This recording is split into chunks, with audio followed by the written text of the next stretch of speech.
చేసాం. మళ్ళీ ఆ స్టెప్ వచ్చిన ఆన్సర్ కే మళ్ళీ 0.30 అంటే ఏంటి? లోతు. మళ్ళీ లోతుతో కూడా భాగాహారం చేస్తున్నాం. అది పొడవు 18.7. ఈ 18.72 ఏంటి? పొడవు 2 రైట్.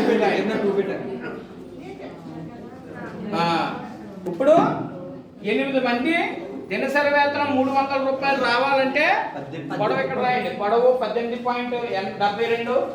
పొడవు ఓ పెట్టేది అంతొద్దులే ఫోన్ పెట్టి 18.72 ఇంటూ వెడల్పు 2.25 ఇంటూ లోతు 0.30 ఈజ్ ఈక్వల్ టు క్వాంటిటీ వస్తుంది.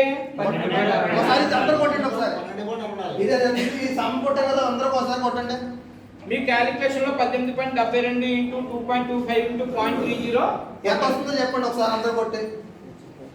12.63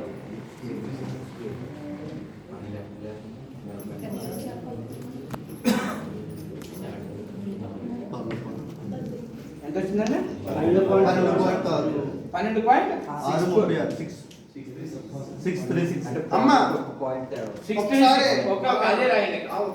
ఒక్క నిమిషం ఉంటా, ఎక్కించుకుంటాం కాదు. 12.636 అంటే 12.636. మనకి చిన్నప్పుడు ఒక పదం చెప్పేవారు, పాయింట్ తర్వాత 2 స్థానాలను మాత్రమే మనం పరిగణలోకి తీసుకుంటాం. ఏమండి అంటే 3వ స్థానానికి విలువ ఉండదు. అందుకోసం 3వ స్థానంలోని 6 ఉంది. 5 కంటే ఎక్కువ ఉన్నదనుకోండి, ఇది 6 అంటే 5 కంటే ఎక్కువే కదండి ఇది. అందుకోసం ఈ 6 చెరిపేసుకుని ఈ ఎర్ర స్థానాన్ని 4 కింద మనం రాసుకోవడం జరుగుతుంది. 4 ఎలాగ రాయదు. ఇప్పుడు వచ్చిందండి, పాయింట్ వచ్చిందా? 12.64. ఓకేనా? ఇది క్రాస్ చెక్ చేసుకోవడం. మనం ఫస్ట్ నుంచి ఏం చేసాం? టోటల్ పరిమాణంలోంచి వెడల్పు భాగాహారం చేసాము, లోతుని భాగాహారం చేసాము, పొడవు వచ్చింది.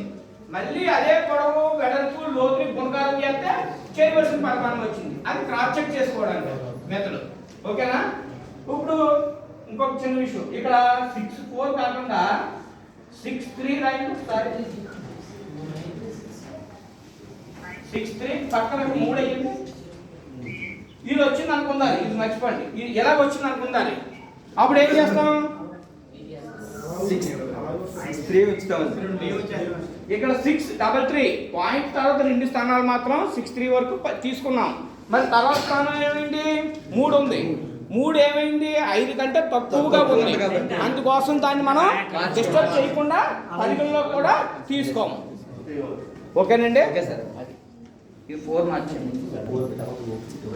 అయితే చిన్న చిన్న పాయింట్స్ దాని వివరణ అనేది మనం తెలుసుకుంటే చెప్పుకోవడానికి మనకి ఈజీగా ఉంటది. అంటే ఈ లెక్క చేయడం ఇది కాదు, అది వివరించే విధానం కూడా మనకు తెలిస్తేనే చెప్పగలుగుతాం. అందుకని ఓకేనండి? Okay, good. రాసుకోండి బాబు, అందరూ రాసుకుంటారో ఫోటో తీసుకుంటారో తీసుకోండి, పెట్టుకోండి. మీరు గుర్తు చేసుకుని అక్కడ రాబోతుంది.